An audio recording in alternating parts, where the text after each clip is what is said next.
Good evening friends. Read and analyse Hindu with ജോബിനസ് കിടർ എന്ന ഈ പരിപാടിയിലേക്ക് ഏവർക്കും സ്വാഗതം.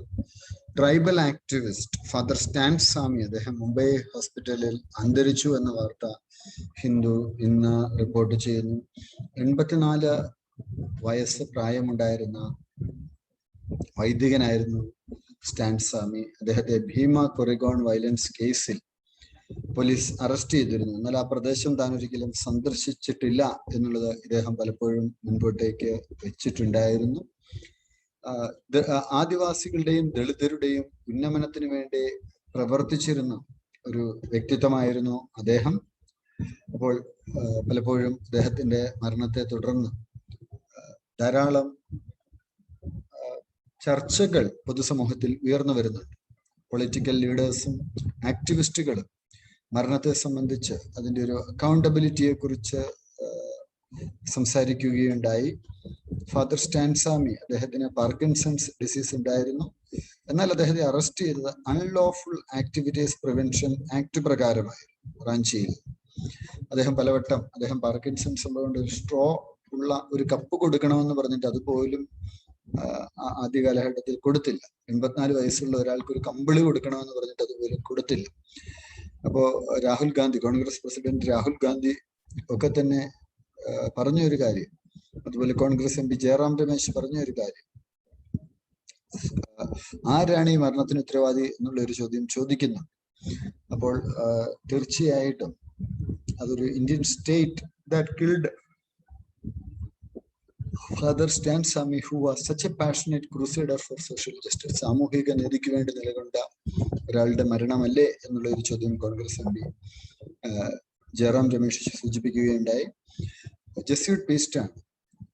അദ്ദേഹം കോടതിയോട് പറഞ്ഞു, I am eating less and my co-accused are worried about me.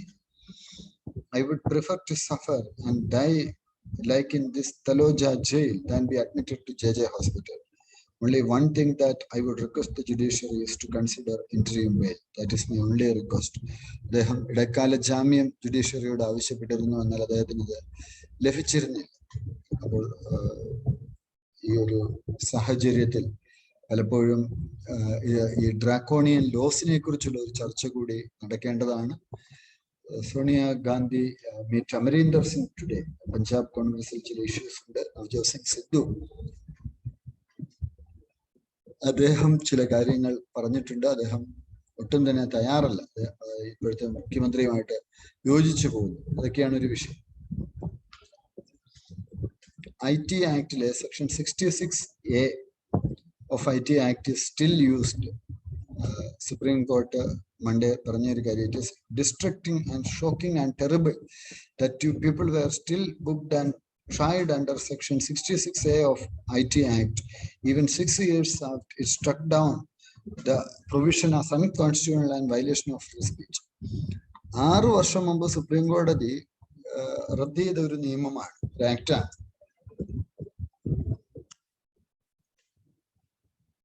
എന്നാൽ ഇപ്പോഴും ആ നിയമത്തിന്റെ പേരിൽ ആളുകളെ അറസ്റ്റ് ചെയ്യുന്നു എന്നുള്ളത് ഒരു വളരെ ഗുരുതരമായ ഒരു വയലേഷൻ ആണ് എന്നുള്ളതാണ് കോടതി മുൻപോട്ടേക്ക് വെച്ചിട്ടുള്ള ഒരു കാര്യം.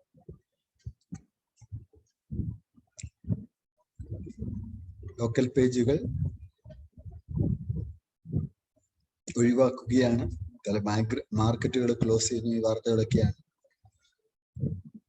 സിൽവർ ജൂബിലി കോമമറേഷൻസ് നമ്മുടെ AM കോഴിക്കോടിന്റെ truth, sustainability and holiness.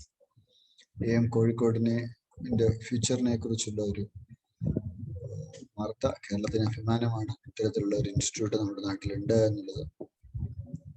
ദേബശിഷ് Chatterjee IIM ഡയറക്ടറാണ്. അദ്ദേഹം സ്ഥാപനത്തെ കൂടുതൽ ഉയരങ്ങളിലേക്ക് എത്തിക്കുന്നുണ്ട് എന്നുള്ളത് കേരളത്തിനൊക്കെ അഭിമാനം പകരുന്ന ഒരു കാര്യം തന്നെയാണ്. നമുക്ക് ആവശ്യമുള്ള പേജുകളിലേക്ക് പോകാം. സുപ്രീം കോടതി പറഞ്ഞിരിക്കുന്നു, കേരള അസംബ്ലിയിൽ നടന്ന വാൻഡലിസം, അതിലിപ്പോഴത്തെ എഡ്യൂക്കേഷൻ മിനിസ്റ്റർ വി ശിവൻകുട്ടി അടക്കമുള്ളവർ ഉത്തരവാദികളാണ് എന്ന് സുപ്രീം കോടതി പറഞ്ഞിരിക്കുന്നു. കൃഷ്ണ വാട്ടർ ഡിസ്പ്യൂട്ട് ഇന്റൻസിഫൈ ചെയ്യുകയാണ്. ആന്ധ്രാപ്രദേശും തെലങ്കാനയും തമ്മിലുള്ള തർക്കമാണ് ഇപ്പോൾ മുൻപോട്ടേക്ക് വന്നിട്ടുള്ളത്.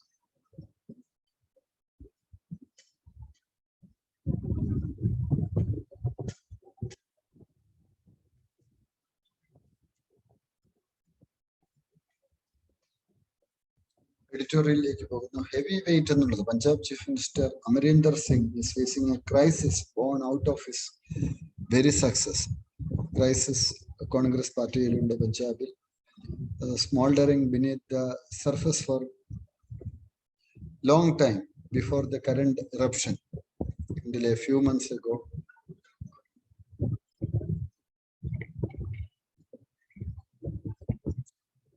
ചീഫ് മിനിസ്റ്റർ അമരീന്ദർ സിംഗ് അദ്ദേഹത്തിന്റെ രണ്ടാമത്തെ വിക്ടറി അസംബ്ലി ഇലക്ഷനിൽ നേടി. ഇപ്പോൾ റിബൽ ലീഡർ നവ്ജോത് സിംഗ് സിദ്ധു അദ്ദേഹം ചീഫ് മിനിസ്റ്റർക്കെതിരെ യുദ്ധം പ്രഖ്യാപിച്ചിരിക്കുകയാണ്. പാർട്ടിയുടെ വരുന്ന ഇലക്ഷനിലുള്ള സാധ്യതകൾ ഒരുപക്ഷെ കുറയ്ക്കുവാൻ ഇത് ഇടയാക്കും. പാർട്ടിയിൽ തന്നെ പല MLA-മാരും അസ്വസ്ഥരാണ്. ഒരുപക്ഷെ അദ്ദേഹം അത്തരത്തിലുള്ള ആളുകളെ എല്ലാം കൂടെ കൂട്ടിയേക്കാം. 77 സീറ്റാണ് 117 സീറ്റുകളിൽ കോൺഗ്രസ് നേടി അധികാരത്തിൽ വന്നത്. അത് ലോക്സഭാ ഇലക്ഷനിലും ലോക്കൽ ബോഡി ഇലക്ഷനിലും പ്രതിഫലിച്ചിരുന്നു. എന്നാൽ പാർട്ടിയിലെ പല ആളുകളും ഒരുപക്ഷെ അവര് സിദ്ധുവിനെ ഒരു ആൾട്ടർനേറ്റീവ് ആയിട്ട് ചിലർ കാണുന്നു, മറ്റു ചിലർ കാണുന്നില്ല. അപ്പോ പാർട്ടിയെ സംബന്ധിച്ച്, കോൺഗ്രസ് പാർട്ടിയെ സംബന്ധിച്ച് താഴത്തെ തട്ടിൽ പാർട്ടിയെ ശക്തിപ്പെടുത്തുക എന്നുള്ളത് പ്രധാനമാണ്. ഗവൺമെന്റിന്റെ പെർഫോമൻസും പലപ്പോഴും സ്ക്രൂട്ടിനിയിൽ വരുന്നു. കറണ്ട് ബില്ലൊക്കെ വളരെ കൂടുതലാണ്, പവർ കട്ട്സ് ഒരു പ്രശ്നമാണ്, അൺഎംപ്ലോയ്മെന്റ് റേറ്റ്സ് കൂടുതലാണ്. അപ്പൊ ഇങ്ങനെയൊക്കെയുള്ള ഒരു സാഹചര്യത്തിൽ തീർച്ചയായിട്ടും കോൺഗ്രസ് കമ്മിറ്റി മല്ലികാർജുൻ ഖാർഗെ ഹെഡ് ചെയ്ത കമ്മിറ്റി പറഞ്ഞിരിക്കുന്നത് 150ഓളം പാർട്ടി ലീഡേഴ്സിനെ കണ്ട് റിപ്പോർട്ട് സമർപ്പിച്ചിരിക്കുകയാണ്. അപ്പോൾ Sidhu Gandhi ഫാമിലിയോട് unmistakable oblique endorsement of Mr. Sidhu by Gandhi family has complicated the scene further. Former cricketer is recent entrant in Congress after a cushy stopover in the BJP as member of parliament and contemplating a detour to Aam Aadmi Party. Sidhu BJP പോയി Aam Aadmi Party പോയി എന്നിട്ടാണ് ഇപ്പോൾ കോൺഗ്രസിലേക്ക് വന്നത്. ഒരു life long കരിയറിസ്റ്റ് ആണ്. Reputation അദ്ദേഹത്തിന് short temper ഒരു പ്രശ്നമാണ് സിദ്ധുവിന്റെ. അദ്ദേഹം പണ്ട് ഒരാളെ അടിച്ചു വന്നതിന് ജയിലിൽ പോയിട്ടും ഒക്കെ ഉണ്ട്. ഈ കാര്യങ്ങളൊക്കെ നിങ്ങൾക്കറിയാം. അപ്പോ അങ്ങനെയുള്ള പഞ്ചാബ് പൊളിറ്റിക്സില് അത് മറ്റു പാർട്ടികൾക്ക് ഗുണകരമാകുമോ? ശിരോമണി അകാലിദളും BSPയും ഒരു പുതിയ അലയൻസ് ഉണ്ടാക്കുന്നു. BJP ഒറ്റയ്ക്കാണ് നേരിടാൻ പോകുന്നത്. ഇപ്പൊ അജിറ്റേറ്റ് ചെയ്യുന്ന ഫാർമേഴ്സിൽ വലിയൊരു ശതമാനവും ഈ മേഖലയിൽ നിന്നുള്ളവരാണ്. ഇതെല്ലാം കണക്കിലെടുത്തുകൊണ്ട് വേണം ഈ സ്റ്റേറ്റിന്റെ പ്രോഗ്രസിന് ഒരു പ്രാധാന്യം കൊടുക്കണം. ഡിസ്ട്രാക്ഷൻസ് സ്റ്റേറ്റിനെ അഫക്ട് ചെയ്യാൻ പാടില്ല. മറ്റൊരു editorial, Trump Organization, the company owned by former US President Donald Trump, has been charged by authorities in New York State on 15 felony counts, including for committing a scheme to defraud, conspiracy, grant larceny, criminal tax fraud, and falsifying business reports. അദ്ദേഹത്തിനെതിരെ ധാരാളം ആരോപണങ്ങൾ നിൽക്കുന്നുണ്ട്. Sweeping and audacious fraudulent scheme involving the firm CFO taking more than 1.7 million in undeclared remuneration from the company for personal expenses. കമ്പനിയുടെ CFO ഏതാണ്ട് 1.7 million അത് salary ആയിട്ട് declare ചെയ്യാത്ത പൈസ അദ്ദേഹത്തിന്റെ പേഴ്സണൽ എക്സ്പെൻസസിനൊക്കെ യൂസ് ചെയ്തു. ട്രംപിന്റെ പേരും പലപ്പോഴും ഇതിൽ കടന്നു വന്നിട്ടുണ്ട്. 45ാമത്തെ പ്രസിഡന്റ് അദ്ദേഹം illegal compensation check tax fraud സ്കീമിൽ സൈൻ ചെയ്തു. ഇതിലേക്ക് കൂടുതൽ അന്വേഷണങ്ങൾ വേണം. New York district attorney investigation of the corporate practices of Trump and Trump organisation ഇതിനെക്കുറിച്ച് അന്വേഷിക്കുന്നുണ്ട്. ട്രംപ് പറഞ്ഞത് അദ്ദേഹത്തെ അറ്റാക്ക് ചെയ്യുകയാണ്, പൊളിറ്റിക്കൽ വിച്ച് ഹണ്ട് ആണ് എന്നാണ് അദ്ദേഹം ഇതിനെക്കുറിച്ച് പറഞ്ഞത്. എന്താണെങ്കിലും റിപ്പബ്ലിക്കൻ പാർട്ടി വളരെ ശക്തമായ രീതിയിൽ തിരിച്ചു വരവിനുള്ള ശ്രമം നടത്തുന്നതിനിടയിൽ അത്തരത്തിലുള്ള പ്രശ്നങ്ങൾ, ഒരു ലീഡർഷിപ്പ് ചേഞ്ചിന് പോലും കാരണമായേക്കാവുന്ന പ്രശ്നങ്ങൾ ട്രംപിന്റെ കമ്പനിയിൽ തന്നെ നടക്കുന്നു എന്നുള്ളത് മനസ്സിലാക്കുക.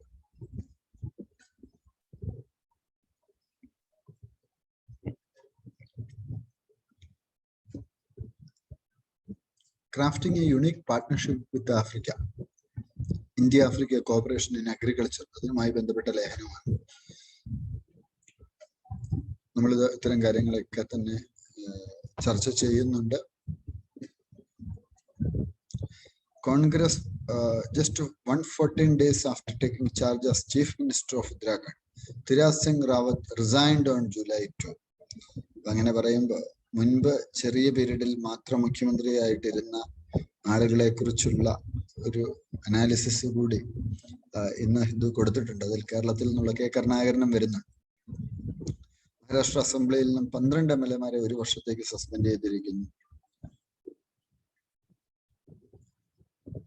എന്റെ regime was not jungle raj, it was rule for the poor എന്നാണ്, റൂൾ ഓഫ് ദ പുവർ എന്നാണ് ലാലു വിർച്വലി RJDയുടെ ഫൗണ്ടേഷൻ ഡേയിൽ അഡ്രസ് ചെയ്യുമ്പോൾ അദ്ദേഹം പറഞ്ഞിരിക്കുന്നത്. അദ്ദേഹം പാർട്ടി വർക്കേഴ്സിനെ അഡ്രസ് ചെയ്തിരിക്കുന്നു. It was not a jungle raj എന്നുള്ളതാണ് അദ്ദേഹം പറഞ്ഞത്. അദ്ദേഹം ജയിലിലാണ് ഇപ്പോൾ എന്നുള്ള കാര്യം നിങ്ങൾക്ക് എല്ലാവർക്കും അറിയാം. അദ്ദേഹത്തിന് മക്കളാണ്. അദ്ദേഹത്തെ എന്റെ പാർട്ടിയെ ഇപ്പോൾ നയിക്കുന്നത്. അപ്പോൾ അദ്ദേഹത്തിന്റെ ഭാര്യയും കുറച്ചു നാള് ബീഹാറിൽ മുഖ്യമന്ത്രിയായിരുന്നു. റഫാൽ ഡീലിൽ ഗവൺമെന്റിന്റെ ഇടപെടലുകളെ മുൻ defence minister AK Antony slams എന്നുള്ള ഒരു വാർത്ത ആണ് നമ്മൾ കാണുന്നത്. അത്ര ഇമ്പോർട്ടന്റ് അല്ല. ഒരു പ്രസ്താവനയെ ഒപ്പം അടുത്ത പേജിലും ഹിന്ദു ഫാദർ സ്റ്റാൻ സ്വാമിയുടെ ഇഷ്യൂ കാണിച്ചിരിക്കുന്നു. ധാരാളം അസുഖങ്ങളുള്ള അദ്ദേഹത്തിന് പലവട്ടം ആവശ്യപ്പെട്ടിട്ടും അദ്ദേഹത്തിന് ജാമ്യം കൊടുത്തിട്ടില്ല. UN ഒഫീഷ്യൽ പറഞ്ഞത്, ഫാദർ സ്റ്റാൻ സ്വാമിയെ കുറിച്ച് പറഞ്ഞത് ഫാൾസ് ചാർജസ് ഓഫ് ടെററിസം എന്നുള്ളതാണ്. Concerns of Mary Lawlor, UN special rapporteur on human rights defenders were shared by Eamon Golimar, European Union special representative for human rights, who said the European Union had been repeatedly raising his case with India എന്നുള്ളതാണ്. അപ്പൊ ഇന്ത്യക്ക് ഒരു international ലെവലിൽ തന്നെ ഇന്ത്യയുടെ ഒരു ഇമേജിന് കോട്ടം തട്ടുന്ന ഒരു കാര്യമാണ് ഒരു ആക്ടിവിസ്റ്റ് പ്രീസ്റ്റിനെ അറസ്റ്റ് ചെയ്യുകയും അദ്ദേഹത്തിന് ജാമ്യം പോലും നിഷേധിക്കപ്പെടുകയും ചെയ്തു എന്നുള്ളത്. He fought tirelessly for Jal, Jungle and Samin for tribals. A caged bird can still sing, he had said in kids. ജയിലിൽ വെച്ചു അദ്ദേഹം പറഞ്ഞത് കേജ്ഡ് ആണെങ്കിൽ പോലും എനിക്ക് ഇനിയും പാടാൻ പറ്റും എന്നുള്ളതാണ്. അദ്ദേഹം തിരുച്ചിറപ്പള്ളിയിൽ ജനിച്ച ആളാണ്. മദ്രാസ് പ്രസിഡൻസിയിൽ അദ്ദേഹം ജലത്തിനും വനത്തിനും ലാൻഡിനും വേണ്ടി സാധാരണക്കാരായിട്ടുള്ള ട്രൈബ്സിന് വേണ്ടി പോരാടിയിട്ടുള്ള ഒരു ആളാണ്. സുപ്രീം കോടതിയുടെ മുൻ ജഡ്ജി മദൻ ലോക്കു, ഹിന്ദുവിന്റെ എഡിറ്റർ അടക്കമുള്ള നിരവധി ആളുകൾ ഈ മരണത്തിൽ അനുശോചനം രേഖപ്പെടുത്തിയിട്ടുണ്ട്. 24 സ്ലോട്ട് വേക്കന്റ് ഉണ്ട്. ജ്യോതിരാദിത്യ സിന്ധ്യ മിക്കവാറും കേന്ദ്രമന്ത്രിസഭയിലേക്ക് വരും എന്നാണ് പ്രതീക്ഷിക്കപ്പെടുന്നത്. അമരീന്ദർ സിംഗിനെ സോണിയാഗാന്ധി മീറ്റ് ചെയ്യാൻ പോകുന്നു എന്നുള്ള വാർത്ത നമ്മൾ കാണുന്നു. CoWIN made open source PM പറഞ്ഞിരിക്കുകയാണ്. Cities along rivers urged to include conservation plans. പ്രധാനപ്പെട്ടതാണ് ക്ലീൻ ഗംഗ മിഷൻ. റിവർ സൈഡിലുള്ള സിറ്റീസ് അവരൊരു കൺസർവേഷൻ പ്ലാൻസുമായി മുൻപോട്ടേക്ക് വരുന്നു. Class 3 students at baseline for literacy goals. Mission calls for use of mother tongue in early education. Nipun പുതിയ പദ്ധതിയാണ്. നന്നായിട്ട് പഠിക്കുക. ചെറിയ ക്ലാസ്സിൽ മദർ ടങ്ങിന് കൂടുതൽ പ്രാധാന്യം കൊടുക്കേണ്ടതിനെ കുറിച്ച് കൂടി പറയുന്നു. മാതൃഭാഷയിലുള്ള പഠനം പ്രോത്സാഹിപ്പിക്കപ്പെടണം. 1000 Afghan troops flee to Tajikistan. With the supply line strained, Afghan forces have been crumbling in the face of Taliban onslaught. Taliban onslaught പേടിച്ച് അഫ്ഗാൻ ട്രൂപ്പ് അവരെങ്ങോട്ടേക്ക് പോയി, അവര് താജിക്കിസ്ഥാനിലേക്ക് പോയി. വലിയൊരു പ്രശ്നമാണ്. അമേരിക്കൻ സൈന്യം അഫ്ഗാനിസ്ഥാനിൽ നിന്ന് പിന്തിരിയുന്നതോടുകൂടി ആംഡ് മാൻ 140ഓളം സ്കൂൾ കുട്ടികളെ തട്ടിക്കൊണ്ടുപോയിരിക്കുന്നു നൈജീരിയയിൽ. അതിൽ പെൺകുട്ടികളുമുണ്ട്. വളരെ പ്രശ്നസങ്കീർണമായിട്ടുള്ള കാര്യങ്ങളാണ് ആഫ്രിക്കൻ നേഷനിൽ നിന്ന് പുറത്തു വരുന്നത്. യൂറോപ്പുമായിട്ടുള്ള ടൈസ് വർദ്ധിപ്പിക്കാൻ ചൈന ആഗ്രഹിക്കുന്നു എന്നുള്ള മറ്റൊരു വാർത്ത.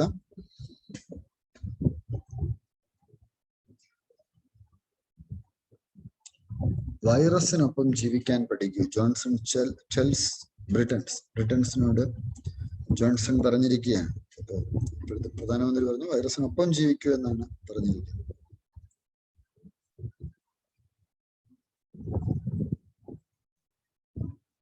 സ്പോർട്സ് പേജസ് ആണ്.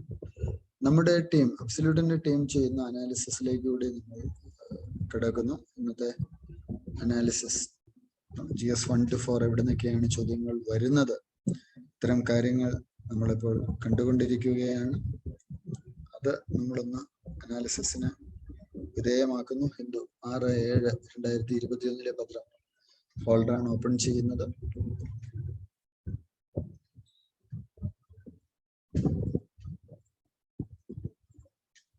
നമ്മൾ ചർച്ച ചെയ്ത വാർത്തകളാണ്. ഒന്ന് മുമ്പ് കണ്ട ഒരു വാർത്ത 66A of IT act polity and ഗവേണൻസിൽ വരുന്നതാണ്. അതിപ്പോഴും യൂസ് ചെയ്യുന്നു എന്നുള്ളത്. അത് കോടതി അത് ഒഴിവാക്കിയതാണ്. അപ്പൊ അത്തരത്തിലുള്ള കേസുകൾ ഈ സെക്ഷൻ പ്രകാരം അത് ജഡ്ജ്മെന്റിന് ശേഷവും അത്തരം കേസസ് രജിസ്റ്റർ ചെയ്യപ്പെടുന്നുണ്ട്. അപ്പൊ ഇത് കോടതി ഇത് പിൻവലിച്ചു അല്ലെങ്കിൽ ഇത് റദ്ദാക്കി എന്നുള്ളത് കാര്യങ്ങൾ ആളുകൾ മനസ്സിലാക്കിയില്ലേ എന്നുള്ളതാണ് മറ്റൊരു ചോദ്യമായിട്ട് നമ്മുടെ മുമ്പിൽ വരുന്നത്.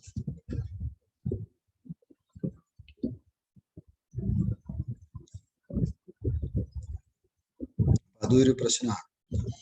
ഒപ്പം മഹാരാഷ്ട്ര അസംബ്ലിയിൽ നിന്ന് 12 MLA-മാരെ സസ്പെൻഡ് ചെയ്തിരിക്കുന്നു 1 വർഷത്തിലേക്ക്. മിസ്ബിഹേവിംഗ് ആണ് പ്രശ്നം.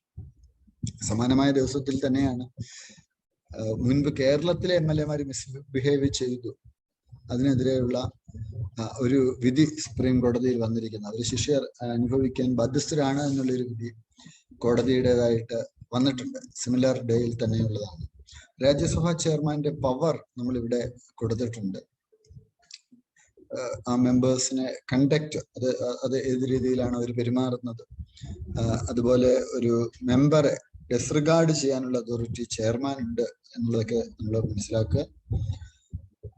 ഇത്തരം കേസസ് വരുമ്പോൾ രാജ്യസഭ, ലോക്സഭ, ലെജിസ്ലേറ്റീവ് അസംബ്ലീസ് ഇവരുടെ പവറിനെ കുറിച്ചുകൂടി നമ്മളൊന്ന് മനസ്സിലാക്കി പോകുന്നത് വളരെ നല്ലതാണ്.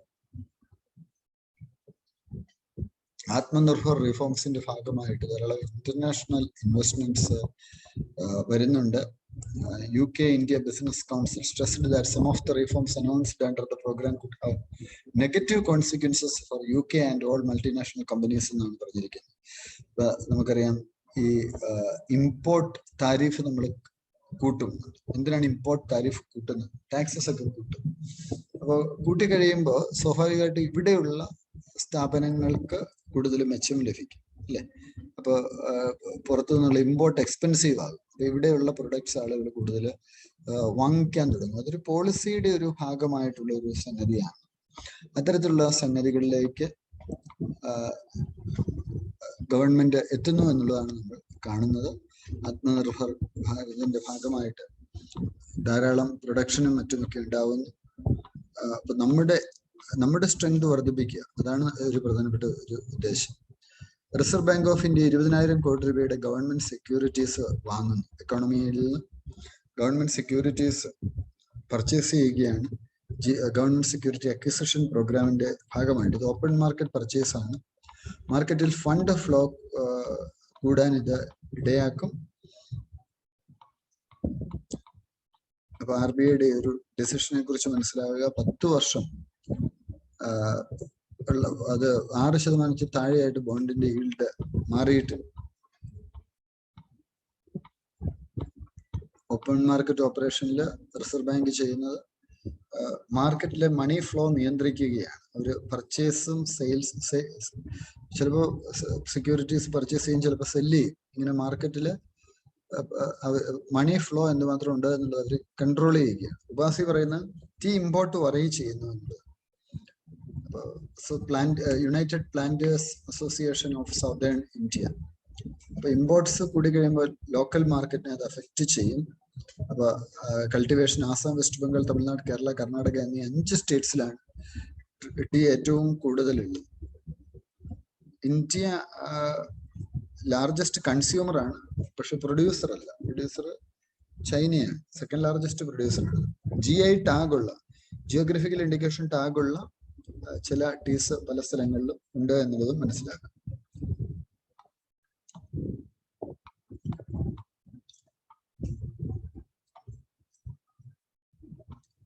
നവാമി ഗംഗ പ്രോഗ്രാം എന്നുള്ളത് ഫ്ലാഗ്ഷിപ്പ് പ്രോഗ്രാം ആണ് മിനിസ്ട്രിയുടെ. ഗംഗയുടെ പ്യൂരിഫിക്കേഷൻ ആണ് ഉദ്ദേശിക്കുന്നത്. പ്രധാനപ്പെട്ട സ്കീമാണ്. റിവർ ഡോൾഫിൻസ്, ഗാംഗറ്റിക് ഡോൾഫിൻസ് ധാരാളമായിട്ടുള്ള ഒരു പ്രദേശമാണ്. അവിടുത്തെ വാട്ടർ ക്വാളിറ്റി വർദ്ധിപ്പിക്കുക എന്നുള്ളതാണ് ഈ ഒരു പ്രൊജക്ടിന്റെ ഉദ്ദേശം. ഗംഗ പൊല്യൂഷൻ വലിയൊരു പ്രശ്നമാണ്. ഭാരതീയ പുണ്യനദിയായിട്ട് കരുതുന്ന ഒരു നദി, അവിടുത്തെ പൊല്യൂഷൻ ഒരു ഇഷ്യൂ ആണ്.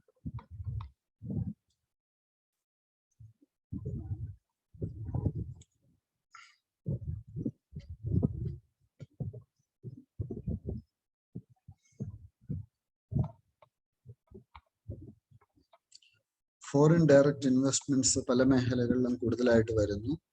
സാറ്റലൈറ്റ് എസ്റ്റാബ്ലിഷ്മെന്റിലേക്ക് 100% ത്രൂ ഗവൺമെന്റ് റൂട്ട് വരുന്നു. അപ്പോൾ പല മേഖലകളും ഡെവലപ്പ് ചെയ്യാൻ ഇത് ഇടയാക്കും എന്നുള്ളതിൽ സംശയം വേണ്ട. എഡിറ്റോറിയൽ ഓൾറെഡി ഞാൻ അനലൈസ് ചെയ്തതാണ്. അപ്പം ആഫ്രിക്കയുടെ റിലേഷൻഷിപ്പ്, അഗ്രികൾച്ചറാണ് ആഫ്രിക്കയുടെ ഒരു എക്കോണമിയുടെ ജീവനാടി. 65% കൾട്ടിവേറ്റഡ് അറബിൾ ലാൻഡ്, ഏതാണ്ട് 60% workforce, 20% sub Saharan African കൺട്രീസിന്റെ GDP-യുമായി ബന്ധപ്പെട്ട് അഗ്രികൾച്ചർ ഒരു പ്രധാനപ്പെട്ട മേഖലയാണ്. അവിടെ ഇന്ത്യയുടെ ഒരു സപ്പോർട്ട് അവർക്ക് ആവശ്യമാണ്. ചൈനീസ് എൻഗേജ്മെന്റ് പലപ്പോഴും കൂടുന്നു. അവർ ആഫ്രിക്കൻ്റെ ഒരു ട്രേഡിംഗ് പാർട്ട്ണറായിട്ട് മാറുന്നു. ഈ സാഹചര്യത്തിൽ ഇന്ത്യ ഇടപെടലുകൾ ശക്തമാക്കണം. ആ മേഖലയിൽ അഗ്രികൾച്ചറൽ ലാൻഡ്സ്കേപ്പ് ഡെവലപ്പ് ചെയ്യുന്നതിൽ ഇന്ത്യക്ക് ഒരു മുഖ്യ പങ്ക് വഹിക്കാൻ പറ്റും എന്നുള്ള ഒരു ലേഖനമാണ്. ലേഖനം നിങ്ങൾ വായിക്കുക. നാഷണൽ ജുഡീഷ്യറി വർക്ക്, വില്ലെ national judiciary work GS2 polity and ഗവേണൻസിൽ ഉള്ളതാണ്. സബോർഡിനേറ്റ് ജുഡീഷ്യൽ സർവീസസിലേക്കുള്ള ഒരു അപ്പോയിന്റ്മെന്റ്സ് ഗവൺമെന്റ് നടത്തുവാൻ ആഗ്രഹിക്കുന്നു. ധാരാളം നമുക്കറിയാം ജഡ്ജസിന്റെ കുറവും മറ്റു മൂലമൊക്കെ കേസുകൾ കെട്ടിക്കിടത്തുന്ന ഒരു സ്ഥിതിവിശേഷമുണ്ട്. അതിന് മാറ്റം വരണം. അപ്പോൾ ലോ കമ്മീഷനൊക്കെ ഇത് നേരത്തെ ചർച്ച ചെയ്തിട്ടുള്ള ഒരു കാര്യമാണ് എന്നുള്ളത് മനസ്സിലാക്കുക. MCQ 66A of IT act, അത് ഏത് ഫണ്ടമെന്റൽ റൈറ്റുമായിട്ട് കണക്റ്റഡ് ആണ്? ആർട്ടിക്കിൾ 90 കേസ് പറയുന്നുണ്ട്. Shreya Singhal versus Union of India judgment. അതിൽ പറഞ്ഞിട്ടുള്ളത് which do not fall among the expectations granted under Article 19 of the Constitution, which guarantees the freedom of speech. With reference to government securities acquisition program, consider the following statement. ഈ 2 സ്റ്റേറ്റ്മെന്റിൽ ഏതാണ് ശരിയായിട്ടുള്ളത്?